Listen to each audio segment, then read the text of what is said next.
নমস্কার, শুভ সকাল। Good morning এক্সপ্রেসে আপনাদের অনেক অনেক স্বাগত আর তার সঙ্গে জানাই নতুন বছরের অনেক অনেক শুভেচ্ছা। আজকে গুড মর্নিং এক্সপ্রেসে আমি জহিতা রয়েছি আপনাদের সঙ্গে, আর আমার সঙ্গে রয়েছে আজকে আমাদের বাংলাদেশের প্রতিনিধি তরিকুল ইসলাম। তোমাকে অনেক অনেক গুড মর্নিং এর অনেক অনেক শুভেচ্ছা এবং নতুন বছরের অনেক অনেক শুভেচ্ছা। এক্সপ্রেস নিউজের দর্শকদেরও অনেক অনেক শুভেচ্ছা, নতুন বছরের জন্য অনেক অনেক শুভকামনা রইল। আর আমাদের সঙ্গে আরো একজন রয়েছে, আমাদের সঙ্গে রয়েছে ভাগ্যশ্রী। ভাগ্যশ্রী, তোমাকেও গুড মর্নিং। Good morning. আমাদের কিন্তু পরিস্থিতি এখন দেখো, ভাগ্যশ্রীকে বলবো যে রাজনৈতিক পরিস্থিতি যতটাই জটিল হচ্ছে ততই কিন্তু জটিল হচ্ছে আমাদের করোনা পরিস্থিতিও। কিন্তু কিছুদিন আগে আমরা যেটা ভাবছিলাম যে করোনা পরিস্থিতি স্বাভাবিকের দিকে, অনেকে সংক্রমণের হার কিন্তু নিম্নমুখী ছিল আমরা দেখেছিলাম, কিন্তু তার মধ্যে কিন্তু উদ্বেগ বাড়িয়েছে করোনার নতুন যে স্ট্রেন, সেখানে কিন্তু আমাদের কলকাতায় পজিটিভ হয়েছে, একজনের দেখা দিয়েছে। তো সেক্ষেত্রে উদ্বেগ কিন্তু ক্রমশই বেড়ে চলেছে।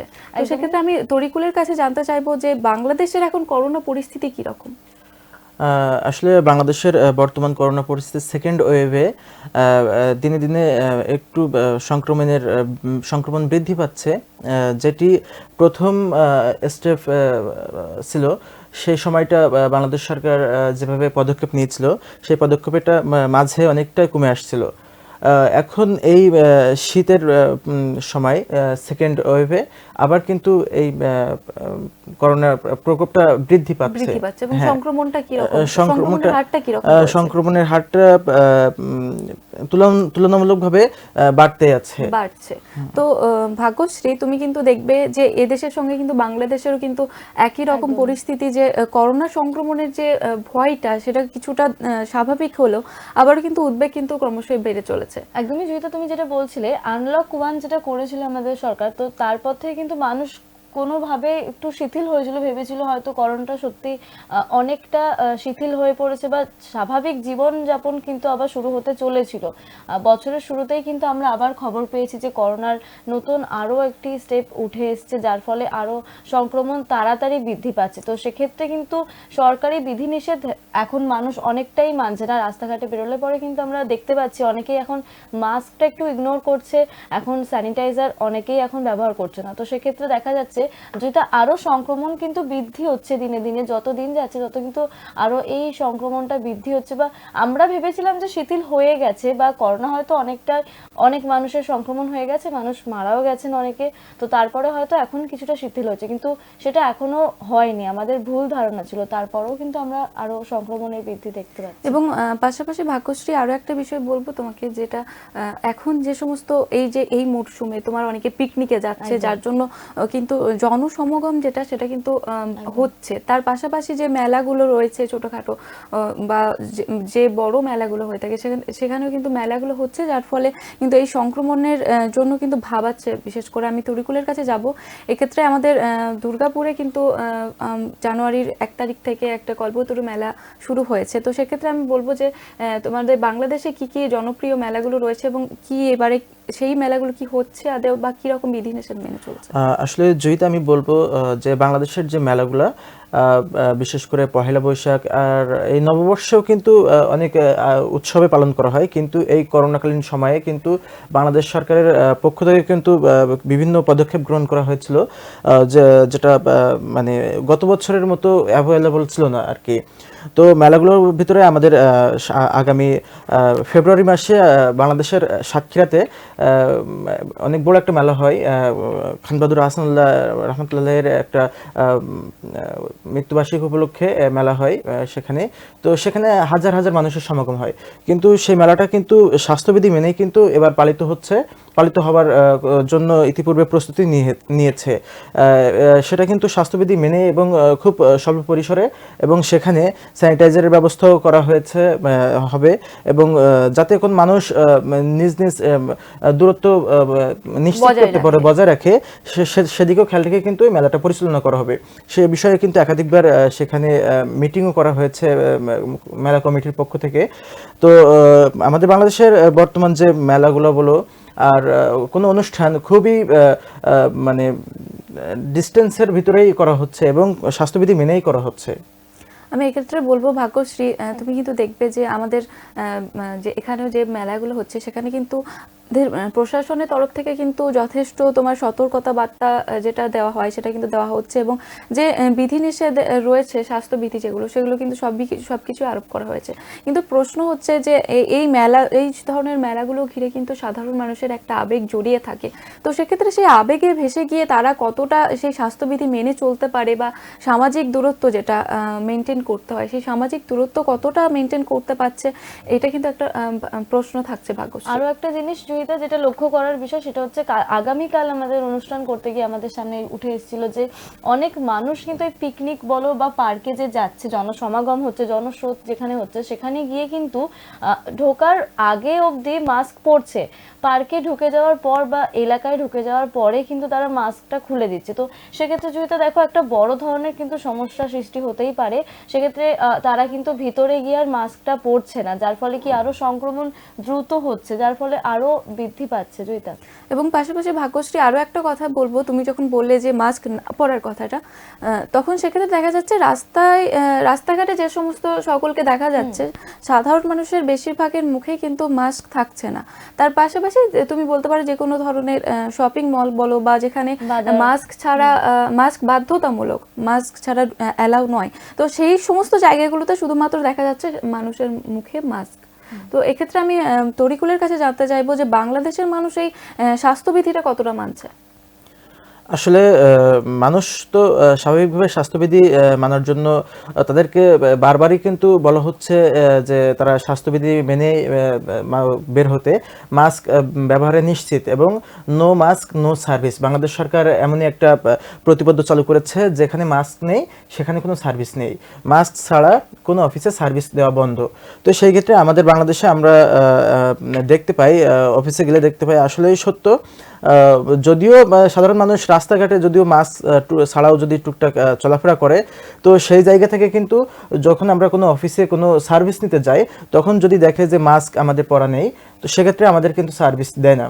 তো সেক্ষেত্রে এই ধরনের কিছু কিছু বিষয় আছে, সব জায়গাতে যদি আমরা সবাই যদি এগুলা মেনে চলি তাহলে কিন্তু আমরা এই করোনা থেকে অনেকটাই কিন্তু মুক্তি পেতে পারি। তো এই যে নো মাস্ক নো সার্ভিস যে আমাদের বাংলাদেশে যে বিষয়টি চালু করেছে, এরকমটা কিন্তু মানে বাংলাদেশের সকল অফিস আদালত বলো যেখানেই বলো না কেন মাস্ক ছাড়া কোথাও কোনো সার্ভিস এখন দিচ্ছে না, এটা প্রশাসনের তরফ থেকে সতর্ক হ্যাঁ। কিন্তু আমি জানতে চাইছি তরিকুল, যেটা সাধারণ মানুষ আম জনতা সেই কতটা মেইনটেইন করতে পারছে এটাকে? হ্যাঁ, তারা আসলে হচ্ছে এই মানে মাস্ক না পরলেও তারা কিন্তু এই বিভিন্ন কারণে মাস্ক পরতে হচ্ছে, এবং মানুষের এখন একটা আগে এতটা মানে ইয়ে ছিল না যে মাস্ক পরার ভিতরে এত অভ্যস্ত ছিল না, এখন কিন্তু মানুষ পড়তে পড়তে কিন্তু একটা অভ্যস্ত হয়ে গেছে। এবং এমনই বিষয় হয়ে গেছে দেখো যে আমরা যদি মাস্ক না পরে বের হই তাহলে আমাদের নিজের কাছে যেন একটু মানে খারাপ লাগে যে সবাই মাস্ক পরে আছে আমি পরলাম না, মানুষ আসলে কি ভাববে। মানুষের পাশে যেতেও কিন্তু যখন আমরা মাস্ক ছাড়া কিন্তু যখন আমরা মানুষের পাশে যাই তখন কিন্তু সেও কিন্তু আমাদের থেকে একটু দূরে সরে যায়, তখন কিন্তু নিজের মনের কাছে একটু খারাপ লাগে যে আমার আজকে মাস্ক পরিনি বলে আমার পাশ থেকে সরে যাচ্ছে, তখনই কিন্তু মানুষ কিন্তু মাস্ক পরতে বাধ্য। হ্যাঁ, আর সেই জায়গা থেকে মানুষ কিন্তু এখন মাস্ক স্বাভাবিকভাবে পরতে পারছে এবং পরতেছে। আমি ভাগ্যশ্রীর কাছে যাব। ভাগ্যশ্রী, আমরা যখন বলছি যে জনসমাগমের কথা, তো সাধারণ মানুষের এই ধরো তোমার কোনো মেলা বা সবকিছুর মধ্যে একটা জনসমাগম হচ্ছে, তো সেক্ষেত্রে একটা প্রশ্ন থাকছে, একটা ভয় থাকছে যে করোনা সংক্রমণের যে একটা ভয় সেটা থাকছে। তো সেক্ষেত্রে এটা নিয়ে আলোচনা করতে গেলে আরো একটা জিনিস নিয়ে আলোচনা করতেই হয়, সেটা হচ্ছে যে রাজনৈতিক যে সভাগুলো হচ্ছে বা কর্মী সম্মেলন সেখানেও কিন্তু ভাগ্যশ্রী সমাগম হচ্ছে। তো সেক্ষেত্রে একটা প্রশ্নই হচ্ছে যে তোমার মেলা বলো বা সাধারণ মানুষের জন্য যে তোমার জনসমাগমগুলো হচ্ছে সেগুলোর উপরে প্রশাসন কিন্তু যথেষ্ট তোমার বিধিনিষেধ আরো একটা বিষয় যেটা লক্ষ্য করার মতো সেটা হচ্ছে বিগত এই কয়েকটা দিন নির্বাচনের আগে যে কয়েকটা দিনে জনসমাগম হয়েছে বা জনসভা হয়েছে, কর্মী সম্মেলন থেকে শুরু করে যে কোনো প্রকল্প, সেক্ষেত্রে কিন্তু দেখা যাচ্ছে যে মানুষজন কিন্তু এতটাই ভিড় করছে আর এতটাই মানুষজন সমাগম হচ্ছে সেই সভা ঘিরে, তো সেক্ষেত্রে কিন্তু দেখা যাচ্ছে প্রায় মানুষের মুখে মাস্ক তো নেই, দূরত্ব মেনটেন তো করছেই না, তো সেক্ষেত্রে কিন্তু একটা বড় প্রশ্ন উঠেই আসছে। একদমই ভাগ্যশ্রী, তো সেক্ষেত্রে এই প্রশ্নটাই উঠছে যে সাধারণ মানুষের জন্য যে জনসমাগম, তো সেখানেই কি শুধু সংক্রমণের ভয়? তোমার সাথে আলোচনায় ফিরবো, তার আগে আমাদের দুর্গাপুরের প্রতিনিধি রয়েছে আমাদের সঙ্গে, আমরা কথা বলে নেব।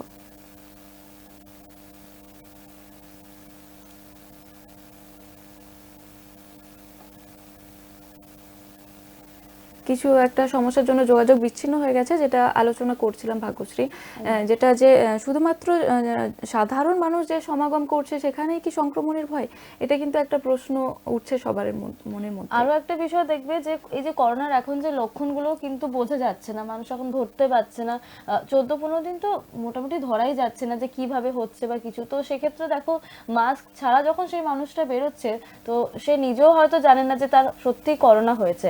তো সেক্ষেত্রে দেখা যাচ্ছে যে সমাগমে বা সম্মেলনে যখন তারা যোগদান করছে, সেক্ষেত্রে কিন্তু আরো ছড়িয়ে যাওয়ার বিষয়টা লক্ষ্য করার মতো। আমি এক্ষেত্রে বলবো, করোনা নিয়ে যখন আলোচনা করছি তরিকুল, তো সেক্ষেত্রে আমি জানতে চাইবো বাংলাদেশ সরকারের তরফ থেকে যে স্বাস্থ্য পরিকাঠামো সেটা এখন কি রকম রয়েছে? বাংলাদেশ সরকারের পক্ষ থেকে যে স্বাস্থ্য পরিকাঠামো সেটি কিন্তু বাড়ানো হয়েছে আর এই যে সেকেন্ড ওয়েভে, এবং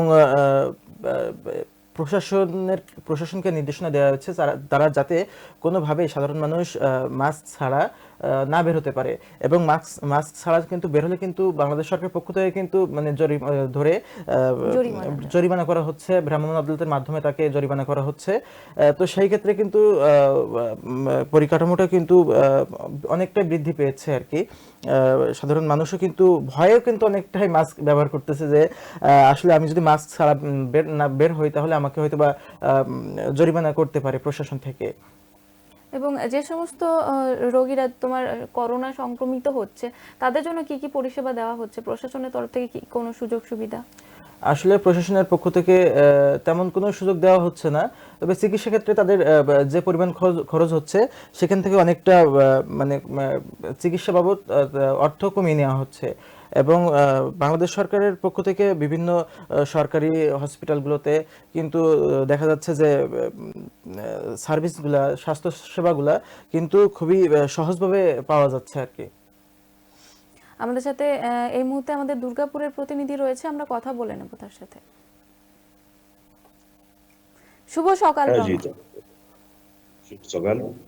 আমরা যেটা নিয়ে আলোচনা করছিলাম যে করোনা পরিস্থিতি, তো সেক্ষেত্রে আমি বলবো যে দুর্গাপুরেতেও কল্পতরু মেলা শুরু হয়ে গেছে, সেখানে কিন্তু জনসমাগম হচ্ছে, তো কি কি বিধিনিষেধ রয়েছে সেখানে?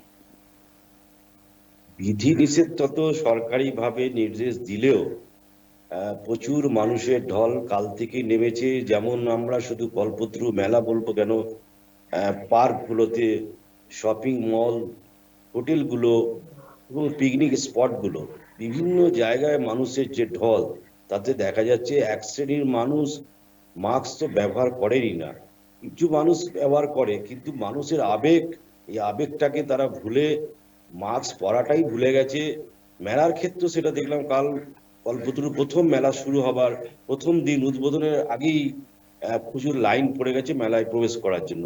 তো মেলা কর্তৃপক্ষ একটা বারবার অ্যানাউন্স করছে যে মাস্ক ছাড়া ভেতরে অ্যালাউ করা যাবে না।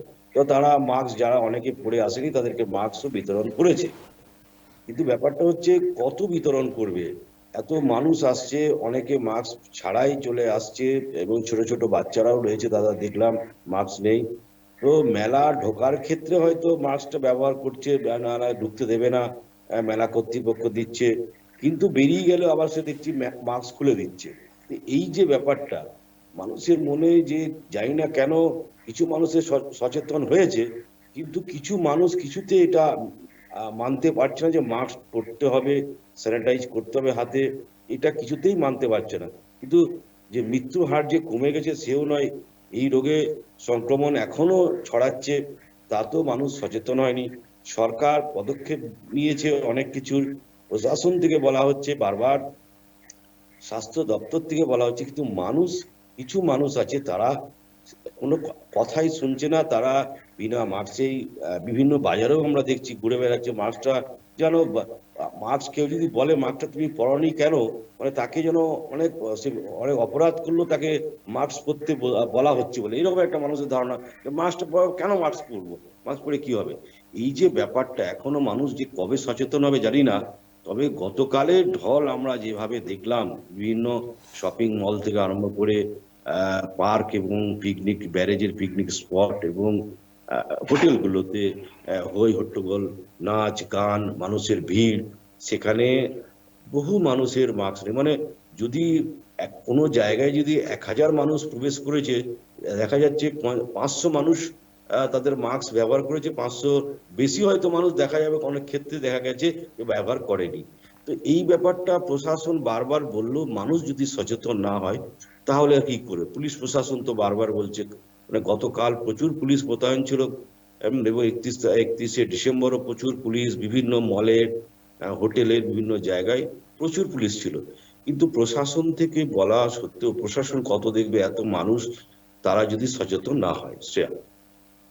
একদমই। আরো একটা বিষয় যেটা হচ্ছে, কালকে আমাদের প্রতিনিধি বলছিলেন যে এই পার্কে বা যে কোনো জায়গায় ঢোকার আগের মুহূর্তে তারা মাস্কটা পরছেন, কিন্তু একবার প্রবেশ হয়ে গেলে সেক্ষেত্রে তারা মাস্কটা খুলে দিচ্ছেন।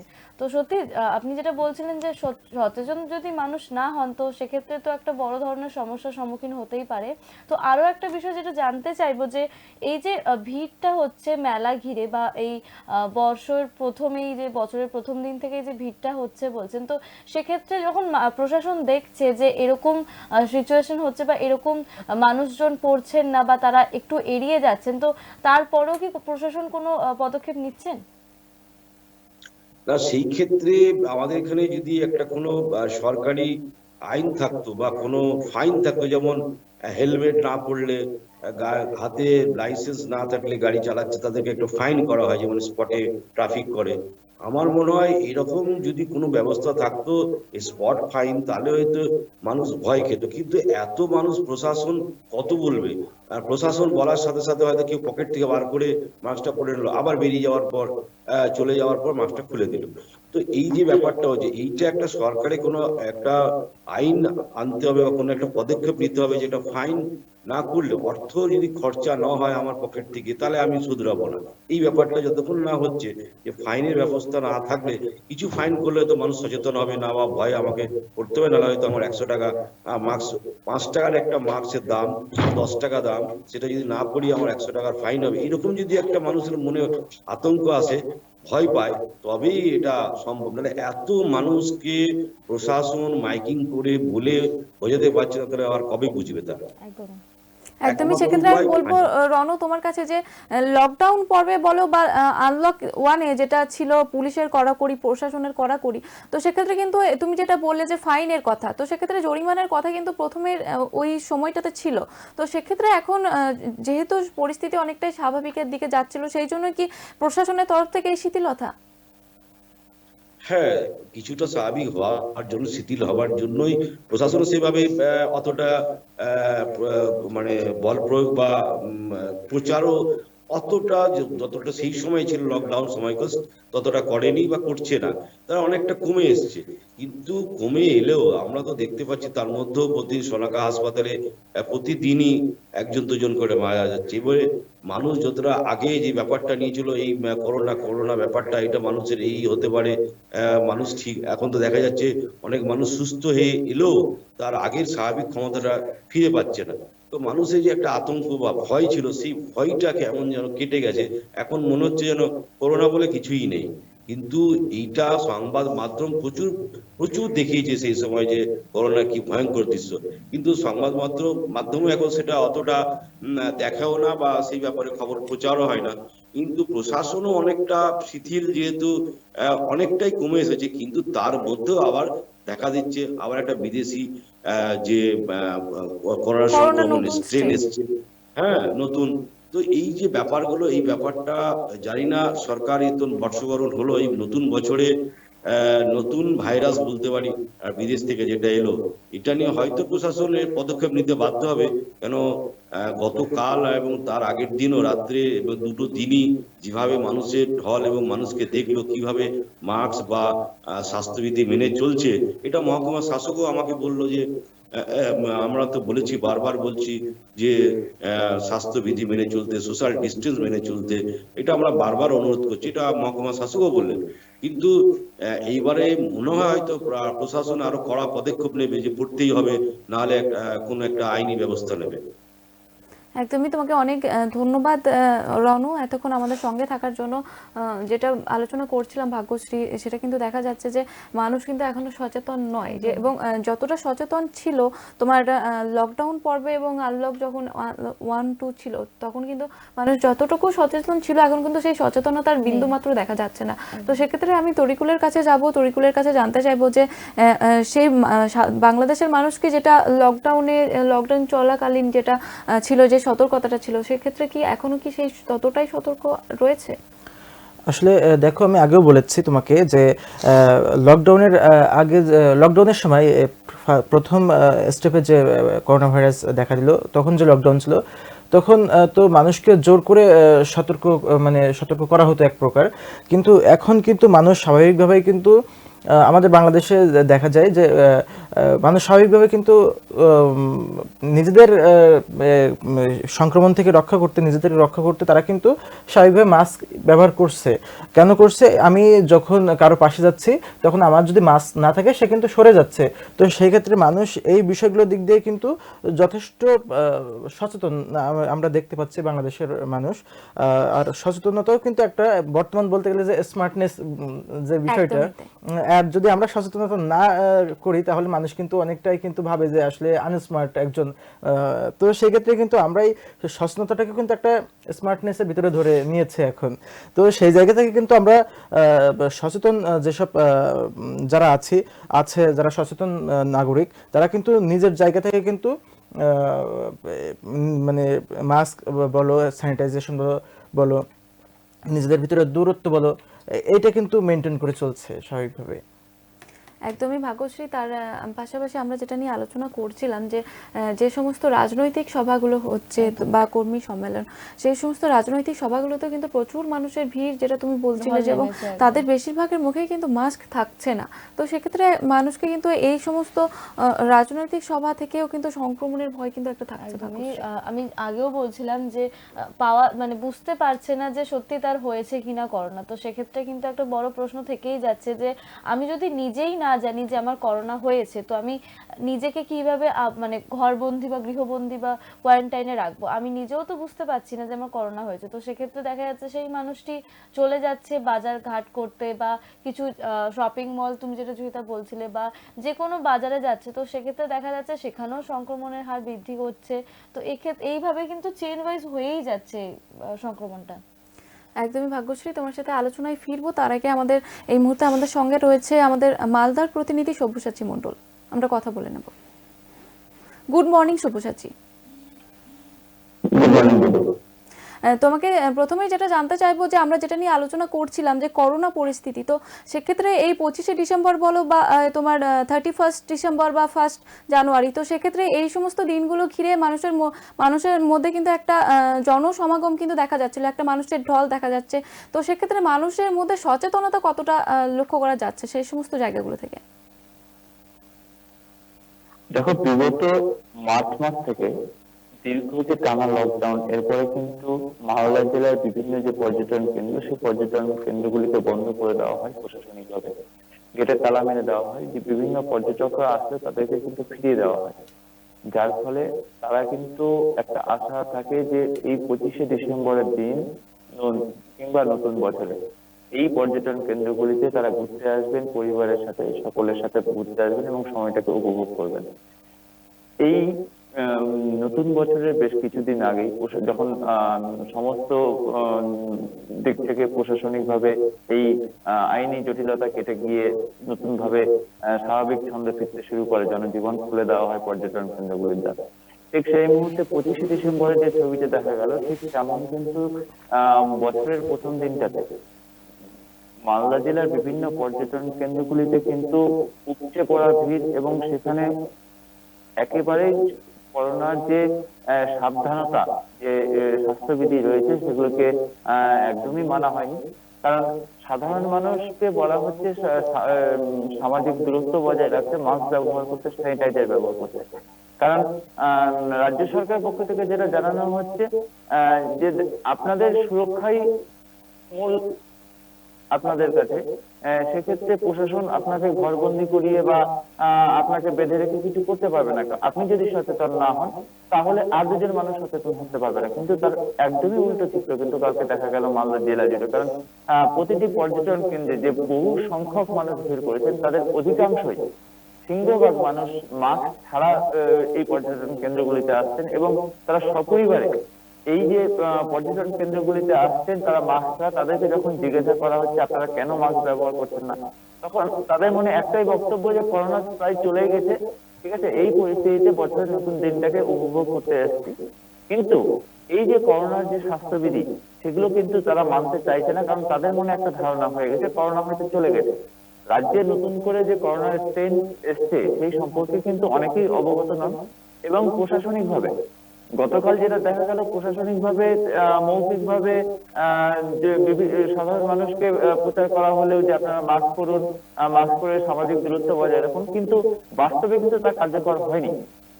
এটা একদমই করোনা নিয়ে তো একটা উদ্বেগ রয়েছে সবার মনের মধ্যে, তার মাঝে কিন্তু গতকালকে মালদার চাঁচলে যে বোমা উদ্ধার হয়েছে সেটাকে ঘিরেও কিন্তু বেশ আতঙ্কের সৃষ্টি হয়েছে। সব্যসাচী, তো আমি জানতে চাইবো সেক্ষেত্রে প্রশাসনের তরফ থেকে কি কি পদক্ষেপ নেওয়া হয়েছে? দেখো, গত বৃহস্পতিবার সর্ষের ক্ষেতে সেখানে একজন তরুণী যার নাম বেরাফুল খাতুন, তিনি সর্ষের ক্ষেতে শাক তুলতে যান, সেখানে বোমার আঘাতে জখম হন। এরপরেই কিন্তু চাঞ্চল্য ছড়িয়ে পড়ে এলাকায়।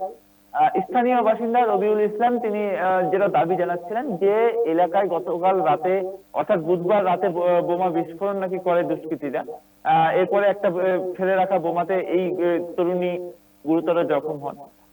এই যে ঘটনা, বোমা ফাটার ঘটনা পরেই অত্যন্ত তৎপর পুলিশ প্রশাসন তড়িঘড়ি ঘটনাস্থলে ছুটে যায়।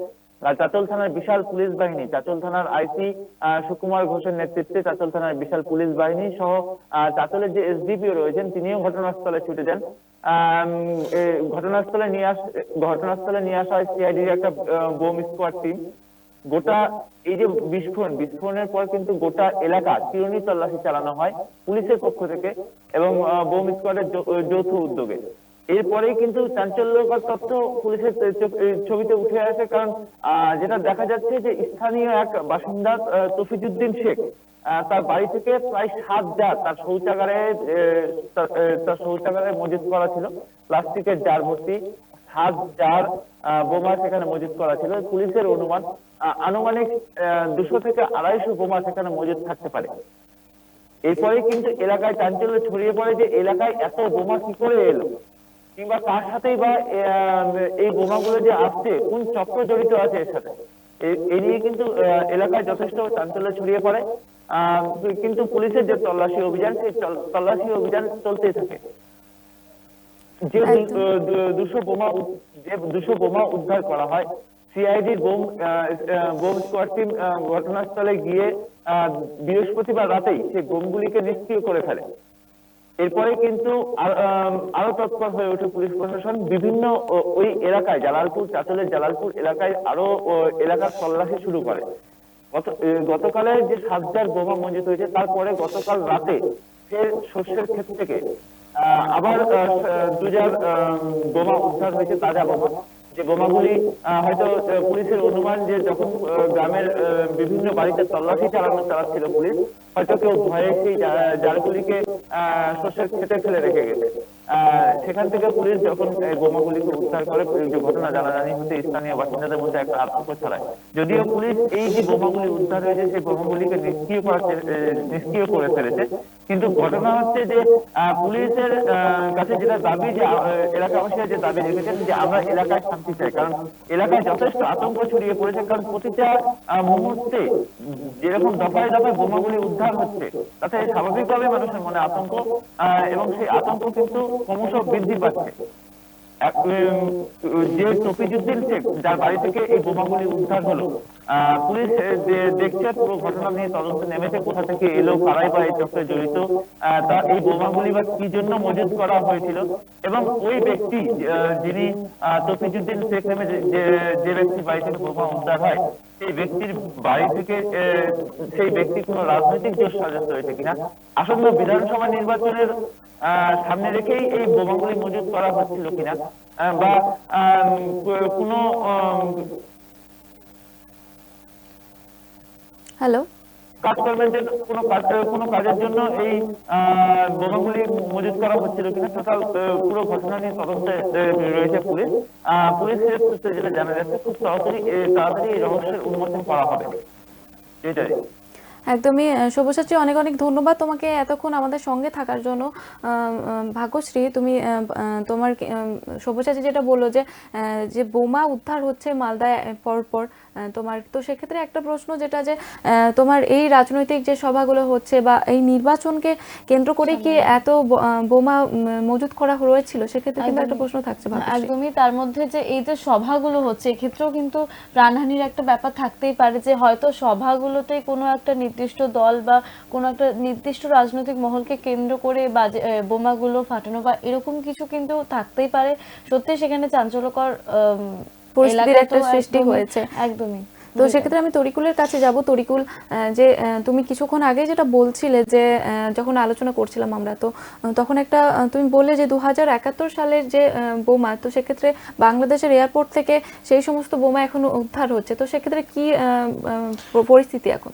আসলে জয়িতা, প্রথম যখন 9 ডিসেম্বর প্রথম বাংলাদেশ শাহজালাল আন্তর্জাতিক বিমানবন্দরে তৃতীয় টার্মিনালে কাজ করার সময় যখন জিপি বোমা 250 কেজি ওজনের একটি বোমা, বিশাল আকৃতির একটি বোমা যখন পেয়েছিল, তখন কিন্তু মানে সেখানকার মানুষের ভিতরে কিন্তু ব্যাপক একটা ভয় সৃষ্টি হয়েছিল। তো সাথে সাথে মানুষ সেখান থেকে সরিয়ে নেওয়া হয়েছিল। সেখানে বাংলাদেশের ফায়ার সার্ভিস, বোমা নিষ্ক্রিয়করণ দল কিন্তু সেখানে পাঠানো হয়েছিল। তারা গিয়ে দেখে যে এটি পরিত্যক্ত একটি বোমা। পরে এটি রহস্য উদ্ঘাটন করে দেখা গেল যে ওটি 1971 সালের ব্যবহৃত বোমা হতে পারে, ভূমিতে যেগুলো ব্যবহার করা হতো সেই বোমাগুলো হতে পারে। তো এভাবে কিন্তু পরপর 4টি বোমা উদ্ধার করা হয়েছে এই শাহজালাল আন্তর্জাতিক বিমানবন্দরে তৃতীয় টার্মিনালে কাজ করার সময়। তো সর্বশেষ 28 ডিসেম্বর কিন্তু 250 কেজি ওজনের একটি জিপি বোমা উদ্ধার করা হয়েছে। তো এটি স্বাভাবিকভাবে ধারণা করা হচ্ছে বা অনেকটা নিশ্চিত করা হয়েছে যেটা 1971 সালের ব্যবহৃত জিপি বোমা, এবং 250 কেজি ওজন এই বোমাগুলোর এগুলো কিন্তু বোমা নিষ্ক্রিয়করণ দল বাংলাদেশের যেটি আছে, তারা কিন্তু এটি ঢাকা থেকে আন্তর্জাতিক বিমানবন্দর থেকে কিন্তু দূরে সরিয়ে নিয়ে সেটা নিষ্ক্রিয় করে দিচ্ছে। তো সেই জায়গা থেকে বাংলাদেশের যে এই যে 71 সালের যে বোমাগুলো এখন পাওয়া যাচ্ছে, এগুলা আসলে সাধারণ মানুষ দেখেও এখান থেকে অনেক কিছু জানতে পারছে। একদমই। ভাগ্যশ্রীর কাছে যাব আমি। ভাগ্যশ্রী, আমরা যেটা বলছিলাম যে আসন্ন তোমার নির্বাচনকে কেন্দ্র করে এই সমস্ত বোমা মজুত রাখা হচ্ছে, তো সেক্ষেত্রে একটা দিকে যেতেই হয়, যেটা হচ্ছে যে রাজনৈতিক পরিস্থিতি এখন যেদিকে মোড় নিচ্ছে, তো সেক্ষেত্রে দলবদলের যে হিড়িক বলো বা এই তৃণমূল থেকে বিজেপিতে যোগদান বা অন্যান্য দল থেকে বিজেপিতে যোগদানের একটা হিড়িক তো রয়েছে।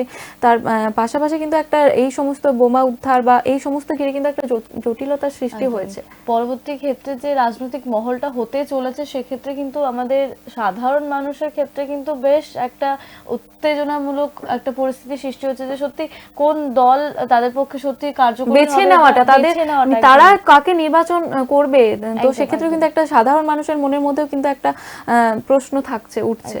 বা এই যে কিছুদিন আগে আমাদের অনুষ্ঠানে উঠে এসেছিল কথাটা যে দল বদলের হিড়িকের সাথে সাথেই কিন্তু কার্যালয়গুলি ভাঙচুর হচ্ছে, তার মধ্যে কিন্তু দেওয়াল লিখন হচ্ছে, দেওয়াল লিখনে কিন্তু অন্য দলের একটা নাম ব্যবহার করা হচ্ছে, কিন্তু সেক্ষেত্রেও দেখা যাচ্ছে যে সেই দল কিন্তু সম্পূর্ণভাবে অস্বীকার করে দিচ্ছে যে না, আমরা এই কাজটা করি না। তো সেক্ষেত্রে কিন্তু যেহেতু আমাদের দেখা যাচ্ছে যে মানুষ বেছে নেওয়াটা কিন্তু সত্যি খুব জটিল হয়ে যাচ্ছে, যে সত্যি আদৌকে সত্যি কথা বলছে বা আদৌকে এই সমস্ত রাজনৈতিক মহল সৃষ্টি করছে, যে এরকম একটা উত্তেজনামূলক মহল সৃষ্টি করছে। জয়িতা, একদমই। আমি তরিকুলের কাছে যাব। আমরা যেহেতু রাজনীতি নিয়ে একটু কথা বলছিলাম, তো সেক্ষেত্রে আমি জানতে চাইবো যে তরিকুল, এখন তোমাদের রাজনৈতিক পরিস্থিতি কি রয়েছে বাংলাদেশের? আসলে বাংলাদেশের রাজনৈতিক পরিস্থিতি অনেকটাই শান্ত।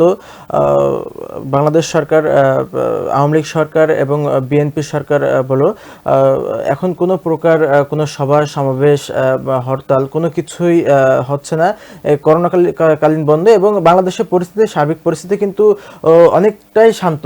অনেকটাই শান্ত বলতে বাংলাদেশের যে কর্মকাণ্ডগুলো ইতিপূর্বে আওয়ামী লীগ সরকারের আমলে যে উন্নয়ন কর্মকাণ্ডগুলো হয়েছে, তাতে কিন্তু সাধারণ মানুষ কিন্তু বর্তমান সরকারের উপরে সন্তোষজনক। যেক্ষেত্রে বিরোধী দল কোনো আন্দোলন ডাকলেও কিন্তু মানুষ সেভাবে সাড়া দিচ্ছে না। তো সেই জায়গা থেকে কিন্তু মানে বাংলাদেশ সরকার যেভাবে দেশ পরিচালনা করছে, আওয়ামী লীগ সরকার বাংলাদেশকে যেভাবে পরিচালনা করছে, সেই জায়গাতে কিন্তু এখন বাংলাদেশের রাজনৈতিক পরিস্থিতি কিন্তু খুবই ভালো অবস্থায় আছে। মোটামুটি আমরা বলতে পারি যে কোনো প্রকার হরতাল, কোনো সভা সমাবেশ সরকার বিরোধী তেমন কোনো কিছু দেখা যাচ্ছে না। একদমই ভাগ্যশ্রীর কাছে যাব। ভাগ্যশ্রী, আমরা যেটা আলোচনা করেছিলাম কিছুক্ষণ আগে যে রাজনৈতিক সভাগুলো যেগুলো হচ্ছে, তো সেই সমস্ত সভাগুলোতে কিন্তু তোমার যে সমস্ত কর্মীরা রয়েছেন বা সাধারণ মানুষেরও একটা ঢল দেখা যাচ্ছে। তো সাধারণ মানুষ বলো বা রাজনৈতিক নেতা কর্মীরাই যারা রয়েছেন, তাদের মুখে কিন্তু সেই মাস্ক থাকছে না এবং তাদের মধ্যে কিন্তু সচেতনতার কিন্তু রেশ থাকছে না। তো সেক্ষেত্রে আরো একটা প্রশ্ন ভাগ্যশ্রী, যে আমি বলবো যে এই সমস্ত জনসমাগমগুলো হচ্ছে, সেখানে মানুষের সচেতনতা কিন্তু দেখা যাচ্ছে না। তো এবং কিন্তু প্রশাসন কিন্তু বারংবার আঙুল তুলছে সাধারণ মানুষের জন্য যে সমস্ত সমাগমের আয়োজন করা হয় সেই সমস্ত সাধারণ মানুষের দিকে। একদমই, দেখো এরকম একটা পরিস্থিতিতে দাঁড়িয়ে আবার নতুন ভাবে করোনা সৃষ্টি হচ্ছে বা নতুন ভাবে আরো একটা ওর থেকেও শক্তিশালী একটা, এবং উল্লেখ্য ভাগ্যশ্রী, এটা কিন্তু আগে যে করোনার শক্তিটা ছিল, একটা যে পাওয়ারটা ছিল, সেটা থেকে কিন্তু এটা কিন্তু 70% বেশি। একদমই, আমি প্রথমেই বলছিলাম যে আরো বেশি শক্তিশালী একটা করোনা আরো আসছে আমাদের দিকে। তো সেক্ষেত্রে কিন্তু সাধারণ মানুষকে সত্যি সচেতন হতে হবে যে কোন বিষয়ে তাদেরকে যাওয়া উচিত বা কোন বিষয় কোন জায়গায় বা জনজোয়ার যেটা হচ্ছে, সেক্ষেত্রে কিন্তু মানুষকে একদমই মাথায় রাখতে হবে যে তাদের প্রাণ আগে না এই জনসমাগমগুলো আগে, তাদের কাছে রাজনৈতিক জিনিসটা আগে না, তাদের সত্যি জীবনটা আগে। কারণ সাধারণ মানুষ কিন্তু খেটে খাচ্ছে জয়িতা। তো সেক্ষেত্রে কিন্তু দেখা যাচ্ছে যে ভোটের আগে কিন্তু অনেক জায়গা থেকে আমাদের অভিযোগ আসছে যে সাধারণ মানুষের যে তারা কিন্তু ভোটের আগের মুহূর্তে যে এই রাজনৈতিক মহল থেকে বিভিন্ন রকম প্রতিশ্রুতি দেওয়া হচ্ছে, কিন্তু ভোটের পর কিন্তু সেই প্রতিশ্রুতির ওপর তারা দাঁড়াতে পারছে না। তো সেক্ষেত্রে কিন্তু তাদের মাথায় সত্যি এখন রাখতে হবে যে করোনা পরিস্থিতিতে দাঁড়িয়ে তাদের কি নির্বাচনটা আগে নাকি তাদের জীবনটা আগে, জয়িতা? একদমই তাই ভাগ্যশ্রী। পাশাপাশি আরো একটা বিষয় যে তুমি বললে সচেতন থাকার কথাটা, তো সেক্ষেত্রে মানুষ সচেতন তো হবেই, তার পাশাপাশি যে এই তোমার নির্বাচন ঘিরে কিন্তু রাজনৈতিক একটা মহলে কিন্তু একটা উদ্বেগের সৃষ্টি তো হয়েছে এবং সাধারণ মানুষের মনের মধ্যেও কিন্তু একটা উদ্বেগের সৃষ্টি হয়েছে যে কি হতে পারে, এটা ভেবেও কিন্তু একটা উদ্বেগের সৃষ্টি হয়েছে। একদমই, দেখো এই যে আমি কিছুক্ষণ আগেই বলছিলাম যে দেওয়াল লিখন বলো বা ভাঙচুর, এই যে কার্যালয়গুলি ভাঙচুর করা হচ্ছে বা কার্যালয় পুরনো দল চেঞ্জ করে ওটাকে নতুন করে রং করে নতুন তাদের অন্য দল করা হচ্ছে। তো সেক্ষেত্রে কিন্তু মানুষ তো সত্যি নিজেরাই বুঝতে পারছে না যে সত্যি কি হতে চলেছে বা সামনে তাদের নিজের এলাকাতেই কি হচ্ছে, তারা কিন্তু সত্যি তারা জানে না। এই কিছুদিন আগে আমাদের খবর এসেছিল কালকে জয়িতা, যে শুভেন্দু অধিকারীর ভাই পদত্যাগ করে তারা সে হয়তো বিজেপিতে যোগদান করবে। তো সেক্ষেত্রে জয়িতা একটা বড় ধরনের কিন্তু প্রশ্ন উঠে আসছে যে সত্যি কি হতে চলছে বা সাধারণ মানুষ বুঝতে পারছে না যে তারা যে অনুগামী বা তারা যে যাকে লিডার অনুসরণ করে, একদমই তারা যাকে অনুসরণ করছে, তারা কোন দিকে যাচ্ছে বা তারা কোন কি ভেবে তারা দল বদল করছে। তো সেক্ষেত্রে কিন্তু দল বদলের পরেই কিন্তু অভিযোগগুলো উঠে আসছে জয়িতা। তো সেক্ষেত্রে কিন্তু সাধারণ মানুষের ক্ষেত্রে খুবই জটিলতা সৃষ্টি হচ্ছে যে তারা সত্যি কি ভাববে বা তারা ভাবতে হয়তো সত্যি এখন অক্ষম হয়ে যাচ্ছে জয়িতা। একদমই ভাগ্যশ্রী, আমরা যদি একটু এই দিকটা থেকে বেরিয়ে আমরা যেটা নিয়ে আলোচনা করছিলাম যে দুই দেশের করোনা পরিস্থিতি, তো সেক্ষেত্রে আমি বলবো ভাগ্যশ্রী যে আমাদের যে বাংলায় যে সমস্ত পর্যটন কেন্দ্রগুলো রয়েছে সেখানেও কিন্তু তোমার প্রথমের দিকে দেখতে পাচ্ছিলাম যে যথেষ্ট কিন্তু সচেতন সেই সমস্ত পর্যটন কেন্দ্র, পর্যটন ব্যবসায়ী থেকে শুরু করে পর্যটকরাও যারা যাচ্ছিল সেখানে, তো সেক্ষেত্রেও কিন্তু একটা সচেতনতা দেখতে পাচ্ছিলাম। কিন্তু এবং এই কয়েকদিনের মধ্যে যে মানুষ মানুষের বিশাল পরিমাণে ঢল নামছে সেই সমস্ত পর্যটন কেন্দ্রগুলিতে, সেক্ষেত্রে কিন্তু এই পুরো পরিকাঠামোটা বজায় রাখা কিন্তু একটা কঠিন হয়ে দাঁড়াচ্ছে। তো সেক্ষেত্রে আমি তরিকুলের কাছে জানতে চাইবো এই একই ব্যাপার, যেটা বাংলাদেশে যে পর্যটন কেন্দ্রগুলি রয়েছে সেখানকার কি বিধিনিষেধ রয়েছে এবং সেখানে কি সমস্ত পরিষেবা দেওয়া হচ্ছে? বাংলাদেশের যে পর্যটন কেন্দ্রগুলো আছে সেগুলোতে কিন্তু প্রবেশ মুখে কিন্তু স্যানিটাইজারের ব্যবস্থা করা হচ্ছে এবং প্রবেশের আগে কিন্তু মাস্ক ব্যবহার নিশ্চিত করা হচ্ছে। যারা মাস্ক পরিধান করছে না তাদেরকে পর্যটন কেন্দ্রগুলোতে প্রবেশ করতে দেওয়া হচ্ছে না। কিন্তু দেখা যাচ্ছে যে পর্যটন গেট পার হয়ে পর্যটকরা কিন্তু মাস্ক খুলে ফেলছে স্বাভাবিকভাবে সেলফি তোলার জন্য বা ঘোরার জন্য। স্বাভাবিকভাবে সবাই কিন্তু মাস্ক ভিতরে আর কেউ ব্যবহার করছে না, কিন্তু তারপরেও কর্তৃপক্ষ কিন্তু অনেক সময় নজরদারিতে রাখছে যে করোনা এই প্রকোপটা ঠেকানোর জন্য কিন্তু তারা মাস্ক যাতে পর্যটকরা ব্যবহার করে সেটার দিকে কিন্তু খেয়াল রাখছে। আর বাংলাদেশের যেসব সামুদ্রিক যে পর্যটন কেন্দ্রগুলো আছে, কক্সবাজার বলো, তারপর কুয়াকাটা সমুদ্র সৈকত বলো, এগুলোতে কিন্তু মানুষ স্বাভাবিকভাবে এই যে অবকাশকালীন একটা সময়, বিশাল একটা সময় পার করে এসে এখন কিন্তু মানুষের সমাগমটাও কিন্তু অনেক বেশি। এই করোনাকালীন সময়টা পার করে এসে কিন্তু তারা সাধারণ মানুষ কিন্তু এখন পর্যটনের দিকে একটু বেশি ঝুঁকে পড়েছে। তো সেই জায়গায় এইসব জায়গাগুলোতে কিন্তু মাস্ক ব্যবহার করা হচ্ছে না। তারপর প্রশাসন সবসময় নজর রাখছে যাতে সামাজিক দূরত্ব এবং মাস্ক যাতে ব্যবহার করা হয় সেদিক দিয়েও কিন্তু সেখানে পর্যটন কেন্দ্রগুলোতে কিন্তু নজর রাখা হচ্ছে। আমি আরো একটা বিষয় জানতে চাইবো যে পর্যটন কেন্দ্রগুলি যেরকম তোমার একদমই স্তব্ধ হয়ে পড়েছিল তোমার লকডাউন চলাকালীন বা আনলক পর্বে, আমরা দেখেছি যে পর্যটন কেন্দ্রগুলো কিন্তু খোলেনি। তো সেক্ষেত্রে আমি জানতে চাইবো যে এই পর্যটন ব্যবসা কতটা স্বাভাবিক এখন বাংলাদেশে? বাংলাদেশে পর্যটন ব্যবসাটা আমি কিছু ব্যবসায়ীদের সাথে কথা বলেছি, তো তাদের কাছ থেকে জানতে পেরেছি যে তারা এই মানে দীর্ঘ লকডাউনের সময় যে লোকসানটা তারা খেতে হয়েছে এই করোনা কালীন পার হওয়ার পরে, সেকেন্ড ওয়েভ আসার আগে বা এই মুহূর্তটা কিন্তু তারা পর্যটনের যে উৎসব মুখর যে একটা ভিড়, হ্যাঁ, এই ভিড়ের ভিতরে কিন্তু এই মানুষের যে উপচে পড়া ভিড়, এটা কিন্তু এখান থেকে কিন্তু অনেকটা পুষে উঠতে পেরেছে। কিন্তু আর এখন এই সময়টা কিন্তু আসলে বেড়ানোর একটা সময়।